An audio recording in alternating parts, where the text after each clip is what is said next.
All right, when you look at a company, the balance sheet tells you one part of the story, right? You see the profits, the losses, the assets. But what about all the risks you can't see?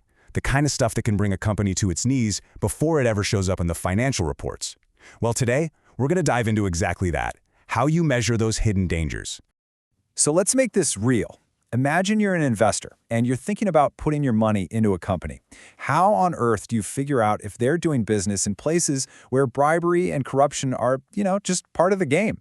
How do you put a number on that risk before it blows up into some massive scandal that just craters the stock price? Well, it turns out there's a really powerful framework for this. Meet the SASB standards. They're now part of the IFRS Foundation, which is basically the organization that sets the global rules for accounting, and they've created a standardized way for companies to report on all this stuff so investors can finally see what's really going on under the hood. So what are they really?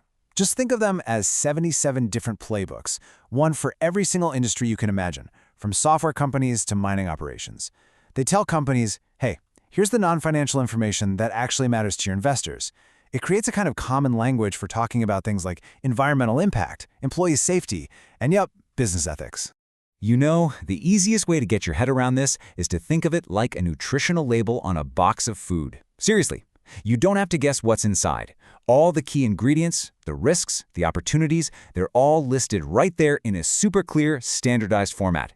And that lets you make real apples-to-apples comparisons. Okay, so to see how this all works in the real world, we're going to zoom in on one specific super high-stakes industry, oil and gas services.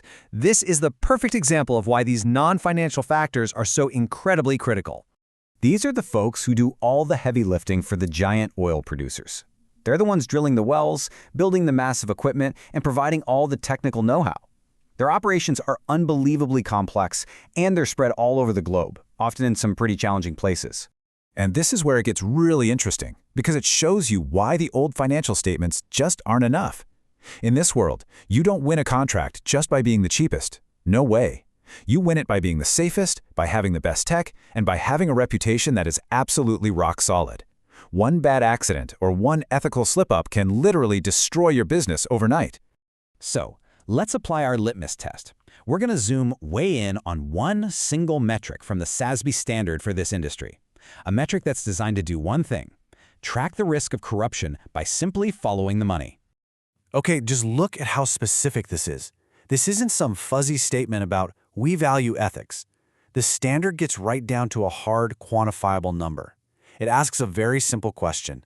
How much of your money, your revenue, is coming from countries with the absolute highest perceived levels of corruption? And how it works is just beautifully simple. Step 1. You take the annual Corruption Perception Index from the watchdog group Transparency International, and you just list the 20 countries at the very bottom. Step 2.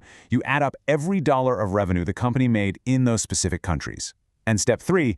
You report that one number. That's it. And here's why that single number is so incredibly powerful. It's a huge red flag. Now, it doesn't mean the company is corrupt, but what it does is tell an investor, in a single glance, exactly how much of the company's business is taking place in environments where the risk of bribery is through the roof. It turns a vague worry into a specific, measurable risk. So that ethics metric is a game changer, but it's really just one piece of the puzzle. Let's zoom back out for a second and see how these standards build a much, much bigger picture. The whole idea is to give you a complete 360-degree view of a company's performance. Because, let's be honest, a company's long-term survival depends on a lot more than just staying out of jail. It depends on how it treats its people, how it manages its impact on the environment, and how safe its operations are. The SASB standard for this industry makes sure all of that gets covered. So what other kinds of things does it look at? Well, take workforce health and safety. The standard asks for the total recordable incident rate, basically a number that tells you how safe the company is for its employees. Or how about water management? It asks for the total volume of water they handle and what percentage gets recycled. This is all about efficiency and being a good environmental steward. And here's the real magic of it all. Because every company in the oil and gas services industry is asked to report the exact same metrics, the same incident rate, the same water data, the same corruption risk exposure, investors can finally, for the first time, make real direct comparisons. Who's the safest? Who's the most efficient? Who's taking on the most ethical risk? The answers are right there. So let's pull back for the big takeaway here. Why does all of this standardization, all of this reporting, truly matter? For investors, for companies, for the market as a whole? You know, this quote from the standard itself really gets to the heart of it. This isn't about feelings or just doing good. This is about money. It's about spotting the risks and the opportunities that can, and absolutely will, affect a company's bottom line. We're talking about cash flows, we're talking about their ability to get a loan, their entire long-term value. The power you get from this kind of transparency is just immense.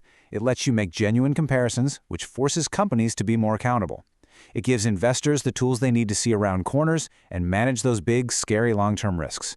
And frankly, it just helps companies run their own businesses better, because you know what they say, what gets measured gets managed.